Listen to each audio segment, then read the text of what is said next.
Have you ever wished you could have a hope that defied death? A hope that stayed constant even when your world seemed to be crumbling around you? A hope that stretched all the way through. A hope that felt like you could anchor your soul to it. Hey friend, welcome to my channel. My name is Davina Burafine and I am so glad you've joined me here at Hope Talks. It's almost spring here in the Great White North.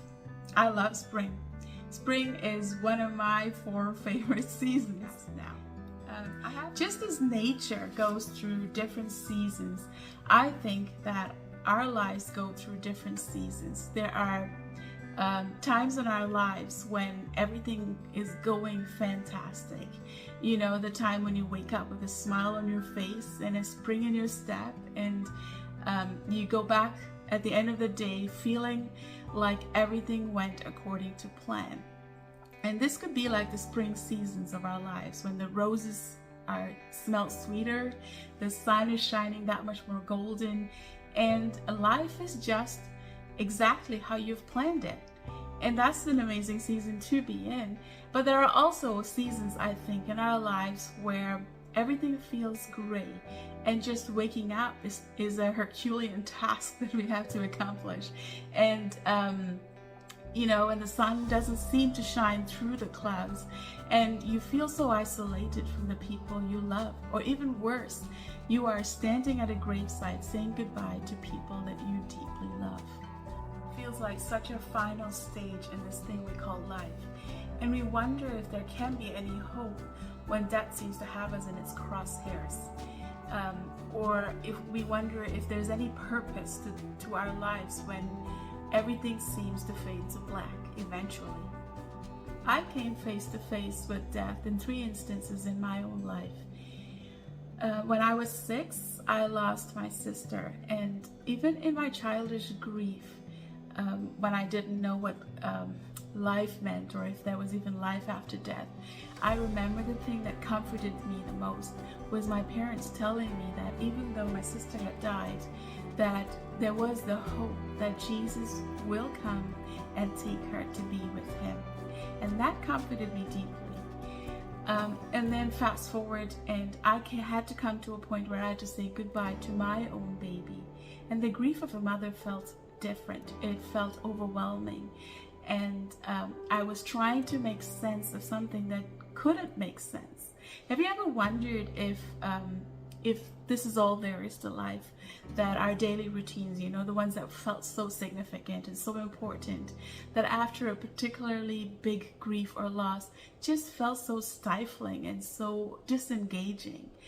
And I came to a point, a dark part in my life, when I started talking to God about this thing that felt hopeless, and eternity became real. God, in his way of comforting me, started speaking to me deeply in my heart about the hope that is the anchor for my soul. And then a couple years ago, I lost my own mom, and death and eternity and the significance of life became even more evident. And it was in this time that God of hope spoke life into my own heart and comforted me with the voice of Jesus.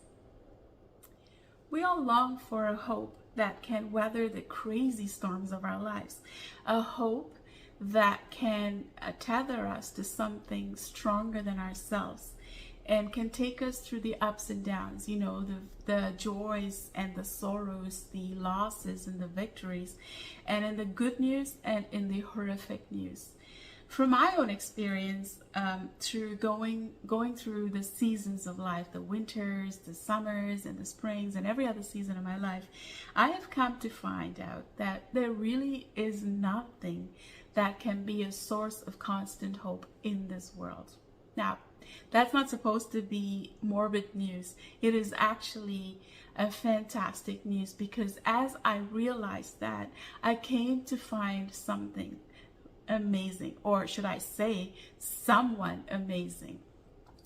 I started praying having heart-to-heart conversations with Jesus about things that sapped me of hope. You know, those things that sucker punch you, stealing your ability to even laugh. And the truly astonishing thing was that in my conversations with Jesus, I started discovering a hope that defied logic. I started finding a hope that wasn't dependent on how things turned out, or wasn't dependent on the answers to my prayer, but it was completely anchored in the personhood of who Jesus is, that he is hope. And this hope is actually tethered to someone who's outside of time. I know it's hard for our brains to grasp that how someone who lives outside of our time can offer us hope, who are desperately needing that hope in our present time. But that's what Jesus came, and that's what Jesus did for us.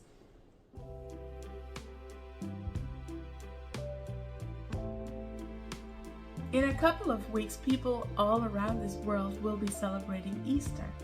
The significance of Easter is monumental. We desperately needed hope. We needed a hope that was outside of us, that will not run out. And that is what Jesus did. The hope that he offers is not a limited supply of hope that you could cash out for one time, but it is unending, infinite, and limitless, because Jesus himself becomes the source of our hope.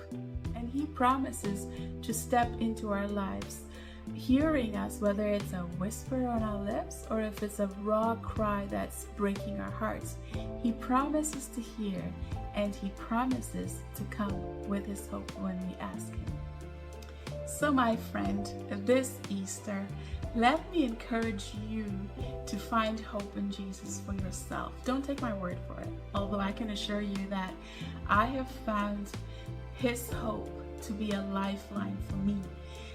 But I want to encourage you to read the first 4 books in what people call the New Testament in the Bible, and meet Jesus for yourself, and have a conversation with him about things that are rocking your world in a horrific way, or about things that you need hope to come. And let me tell you that it's definitely a conversation that will take you to someplace amazing. Well, thank you for joining me, my friends. I hope to see you again next time. I will be here in this channel on the 16th of every month. Subscribe to this channel if you want to continue listening to this kind of content.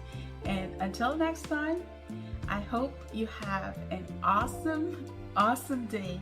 And remember, God loves you passionately, unconditionally, and eternally. You are seen by God.